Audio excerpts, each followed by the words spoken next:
The warehouse smelled of diesel fumes and cardboard dust, a familiar tang that clung to my clothes after 10 years of managing shipments in this small Ohio town.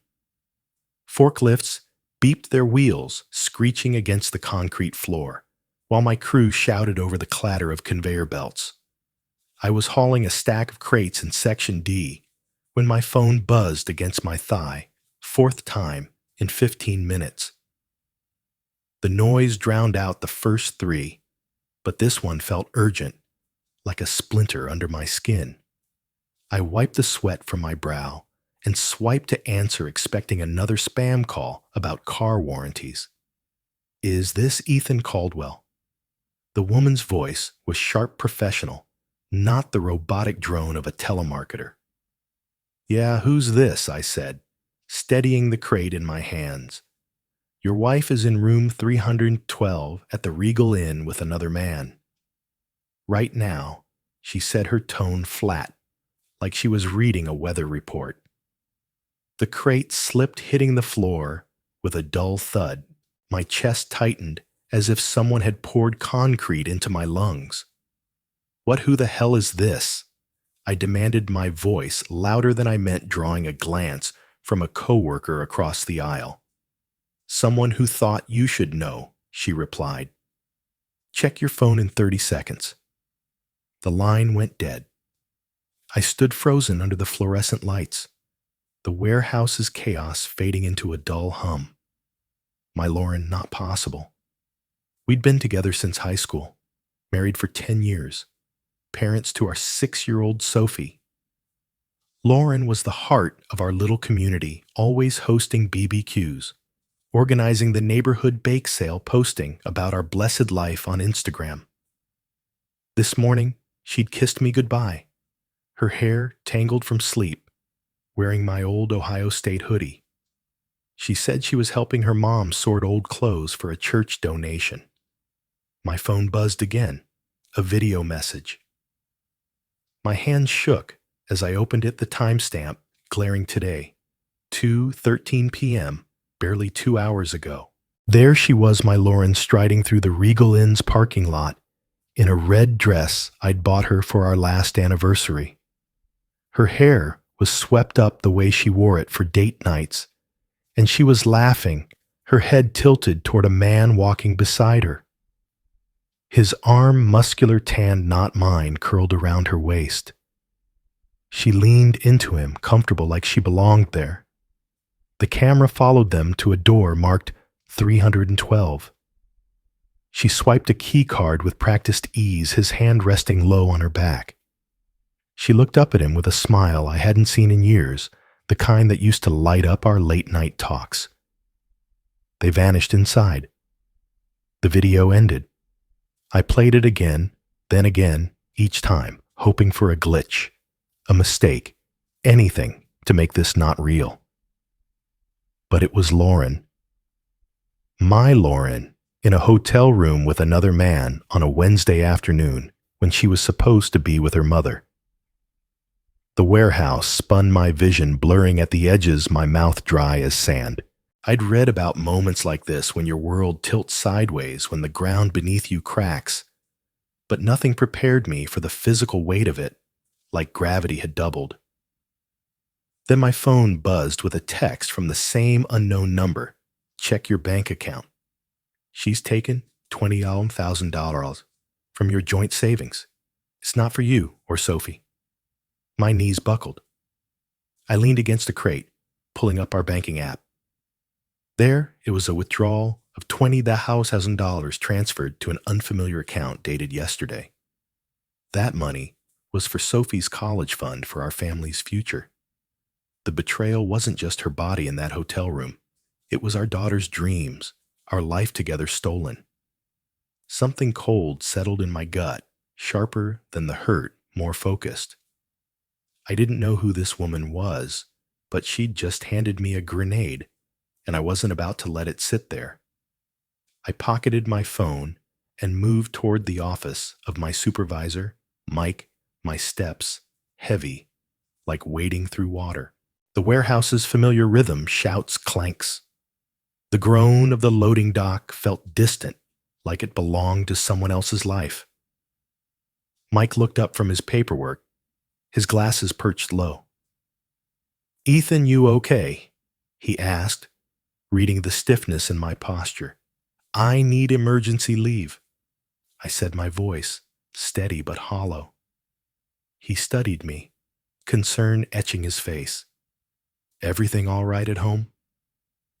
"No," I said, "but it will be." The warehouse's fluorescent glow felt like a spotlight on my shame as I sat in my truck, the engine idling in the parking lot.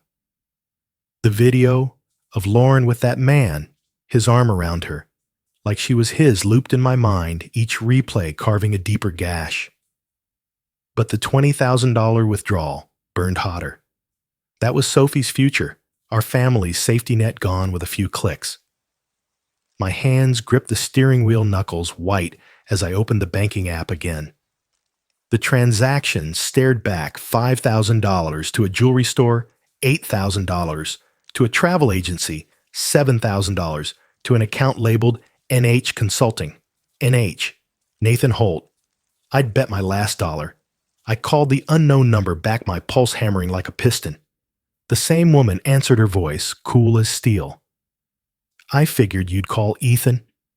"Who are you and what the hell is going on?" I demanded, my voice cracking despite my effort to stay steady. "My name's Sarah Holt. Nathan Holt is my husband." "The man with your wife." Her words landed like a punch to the gut. "Meet me at the diner on Maple in an hour. I'll show you everything." The drive to the diner felt like moving through quicksand, the small-town streets blurring past kids on bikes, American flags, on porches, the life Lauren and I had built.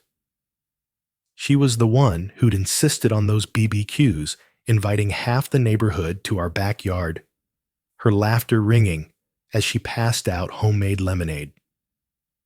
Her Instagram was a shrine to our perfect life, Sophie's first day of school, our 10th anniversary hashtags like Cookers Blessed and Family. First, had it all been a lie? At the diner, Sarah Holt sat in a corner booth, a manila folder in front of her, her face sharp and tired like someone who'd been carrying a secret too heavy for too long. She was in her early 30s, dark hair, pulled back eyes that missed nothing. "Sit," she said, sliding the folder toward me. "You need to see this." Inside were bank statements, emails, and a handwritten timeline precise as a court case.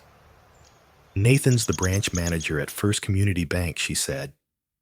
"He's been running a scam for years, promising women investment opportunities with huge returns. Your wife's his latest mark." I scanned the papers. Charges for hotel stays at the Regal Inn every Tuesday for 4 months. Receipts for lingerie dinners at upscale restaurants Lauren never mentioned. Then the emails printed from Nathan's account. One from Lauren read, "Ethan's so predictable, always at the warehouse. He'll never notice the money's gone." Another, "You were right, Nathan. He's too trusting, a total pushover." My stomach churned like I'd swallowed acid. She'd called me a pushover. My Lauren, who'd cried in my arms when Sophie was born, who'd promised forever in front of our families. But the real knife came next. Sarah's voice was steady, but her hands shook as she handed me another email. "This is why I called you," she said. "They didn't just take your money." The email was from Lauren to Nathan, dated a week ago. "The neighbors trust us now, thanks to the BBQs. Mrs. Larson's ready to invest $50,000. We'll split it like we planned."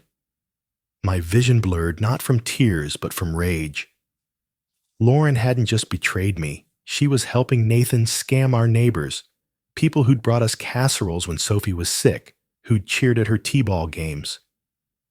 The Larsons, an elderly couple on a fixed income, were about to lose their retirement savings because of my wife. "How did you find this?" I asked, my voice barely above a whisper. I hired a private investigator 6 months ago, Sarah said. Nathan got sloppy new cologne, late nights business trips. I dug deeper and found his history. 3 other women before Lauren, all conned out of thousands.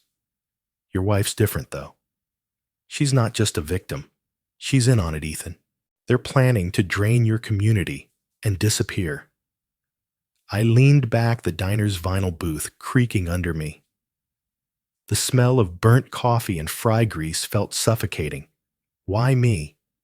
Why tell me? Sarah's eyes met mine, unyielding. Because you're decent. I talked to your co-workers. They said you're the guy who'd give the shirt off his back. You don't deserve this, and neither do your neighbors. The rage in my chest hardened into something else, cold sharp like a blade being forged. Lauren thought I was a pushover. She was about to learn how wrong she was. The diner's fluorescent lights buzzed overhead, casting shadows on the manila folder Sarah Holt had left behind. I sat there long after she'd gone, staring at the emails, the receipts, the proof that Lauren, my Lauren, hadn't just broken our vows, but turned our life into a stage for her lies.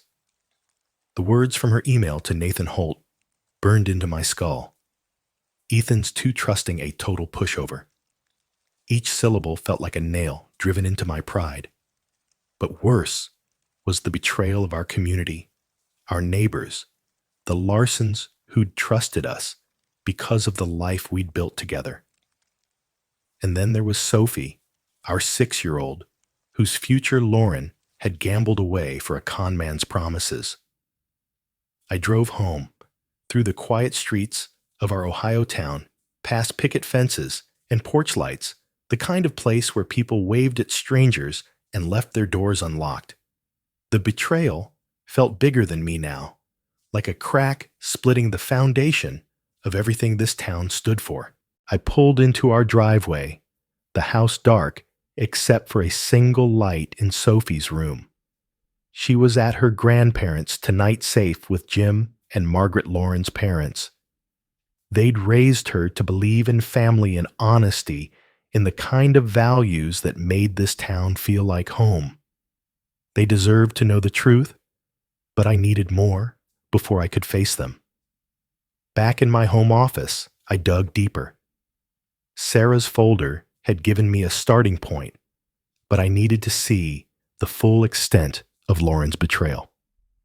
I logged into our bank's online portal, my hands shaking as I scrolled through months of transactions. There it was, $20,000 gone from Sophie's college fund, but also smaller withdrawals, $500 here, $1,000 there, going back 6 months. Then I found something that stopped my heart, a new account in Sophie's name, opened without my knowledge, with $10,000 transferred to Nathan's NH Consulting. Lauren had used our daughter's identity to hide her scam, tainting the one pure thing in my life. It was a violation so vile, it felt like she'd reached into my chest and crushed what was left of my trust. I called Sarah again.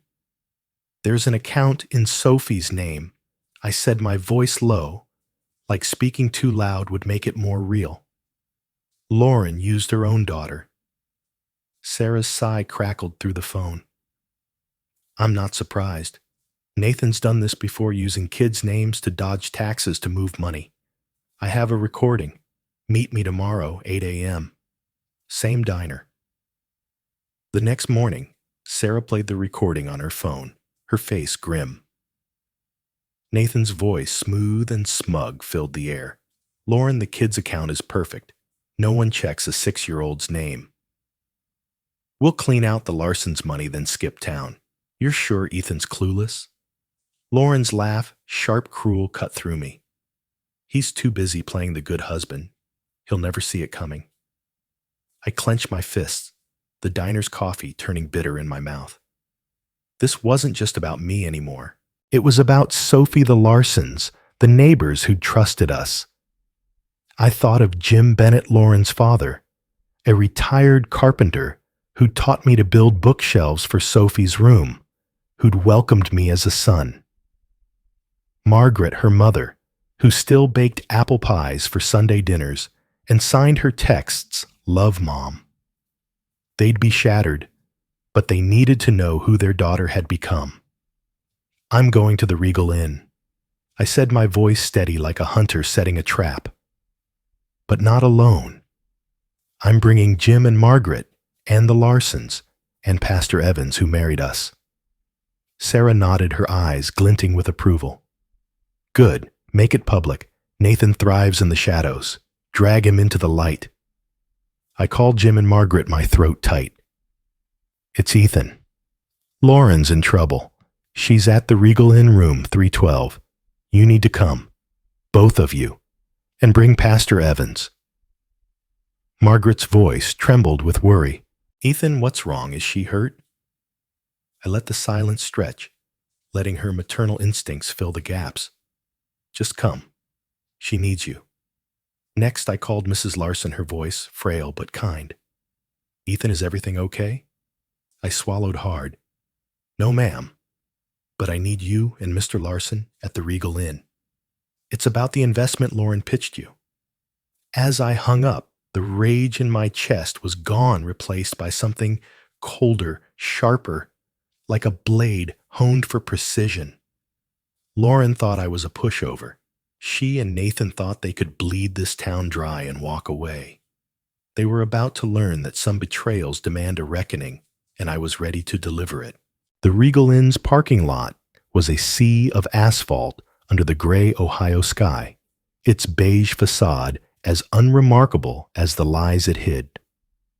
I parked my truck across the street, watching the entrance like a hawk tracking prey.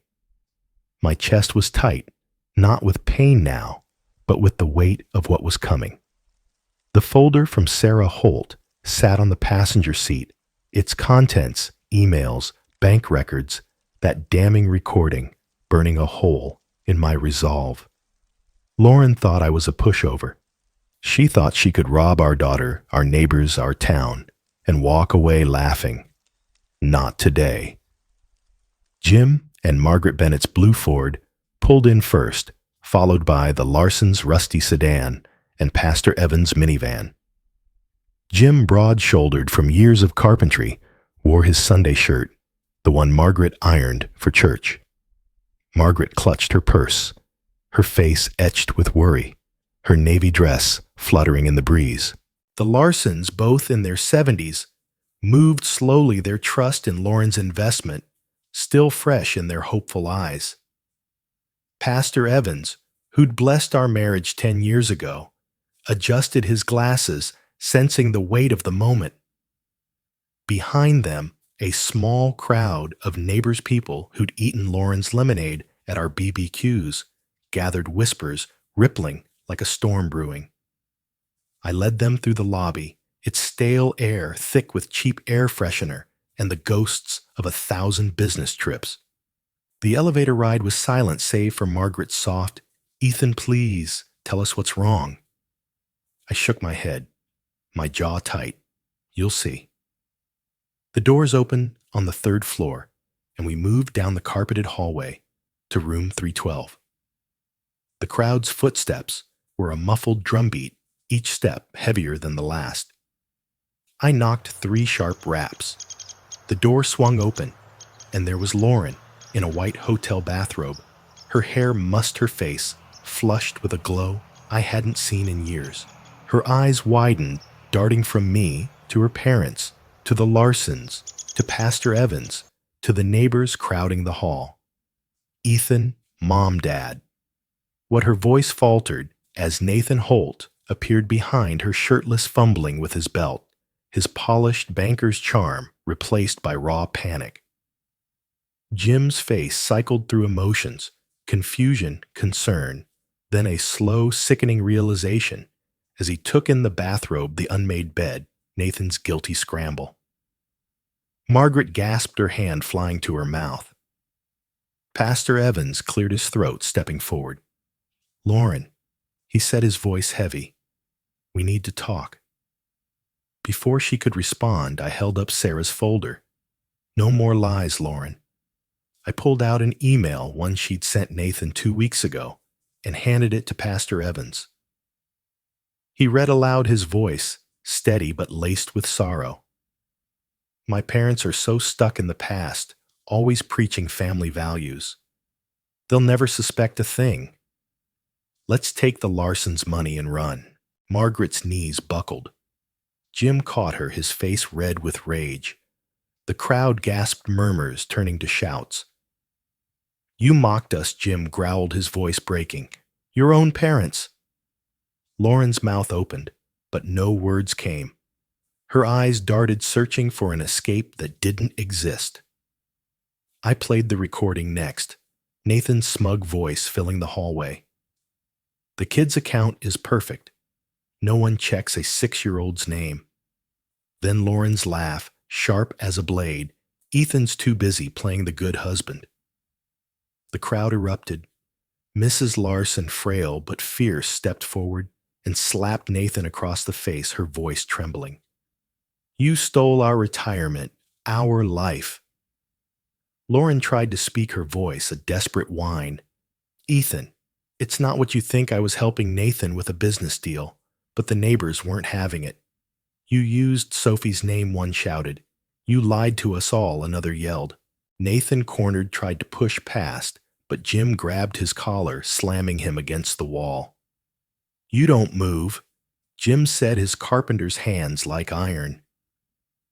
I stepped closer to Lauren, my voice cold as steel. You called me a pushover. You used our daughter's name to steal.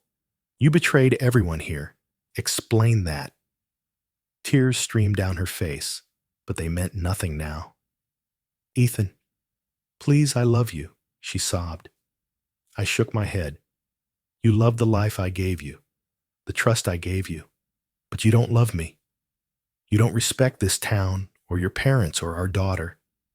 The crowd's anger was a living thing pressing in, but I felt strangely calm, like a storm had passed and left only clarity. You're done here, Lauren. The Regal Inn's hallway was silent as I walked away, the echo of Lauren's sobs fading behind the closed door of room 312. The crowd of neighbors, Jim and Margaret, Pastor Evans, the Larsons, they stood frozen, processing the wreckage of trust Lauren and Nathan had left behind. My boots felt heavy on the carpet, each step a declaration some doors once open to betrayal can never be closed again. But as I stepped into the elevator, a strange calm settled over me, like the air after a thunderstorm. The truth was out raw and unyielding, and I was free of the lies that had chained me. 8 months later, my life had found a new rhythm. I'd moved into a small apartment on the edge of town, a one-bedroom with creaky floors and windows that let in the morning light. It wasn't the house I'd shared with Lauren, with its manicured lawn and memories of Sophie's laughter, but it was mine. Every piece of furniture, a thrift store couch, a kitchen table. I'd sanded myself a shelf for Sophie's books, was a choice, not a leftover from a life built on deception. I'd planted basil and thyme in pots by the window, their green tips a quiet promise of growth. The town hadn't forgotten. Lauren faced charges for fraud and identity theft, her role in Nathan's scam laid bare in court documents that spread like wildfire through our community. She'd lost her job at the local marketing firm, her social media accounts gone silent, her name a whispered cautionary tale at church potlucks and t-ball games. She lived alone now, in a rundown studio across town, her calls to Sophie unanswered. Jim and Margaret, heartbroken but resolute, had cut contact their Sunday dinners no longer, including the daughter who'd mocked their values. I didn't revel in her fall, but I didn't mourn it either. She'd built her life on lies, and now she was living with the rubble. Nathan Holt's collapse was swifter, harsher. His arrest for money laundering made the local news, his polished banker's facade crumbling, as the FBI traced his accounts to scams across 3 counties. First Community Bank fired him, his face plastered on front pages, next to headlines like "Local Man Defrauds Families." Sarah Holt, relentless as ever, had handed her investigators' findings to the authorities, ensuring every victim, from the Larsons to a single mom on the East Side, received partial restitution. Sarah's new private investigation business was thriving, her name synonymous with justice for those betrayed. We met for coffee, sometimes 2 survivors of the same storm, bound by respect, not romance. "You did the right thing, Ethan," she'd said once, her voice steady. "You gave us all a chance to heal." The town hadn't just healed, it had rallied. At a community fundraiser last month, they honored me for exposing the scam, a plaque with my name now hanging in the town hall. I'd stood there, Sophie clutching my hand, as the mayor thanked me for saving families from ruin. The crowd cheered, but it was Sophie's gift that broke me, a crayon drawing of me in a cape labeled "Dad, my superhero." I framed it above my desk, a reminder that some bonds are stronger than betrayal. I'd started coaching Sophie's t-ball team, teaching her and her friends the same lessons Jim had taught me: how to swing a bat, how to trust your instincts, how to build something solid.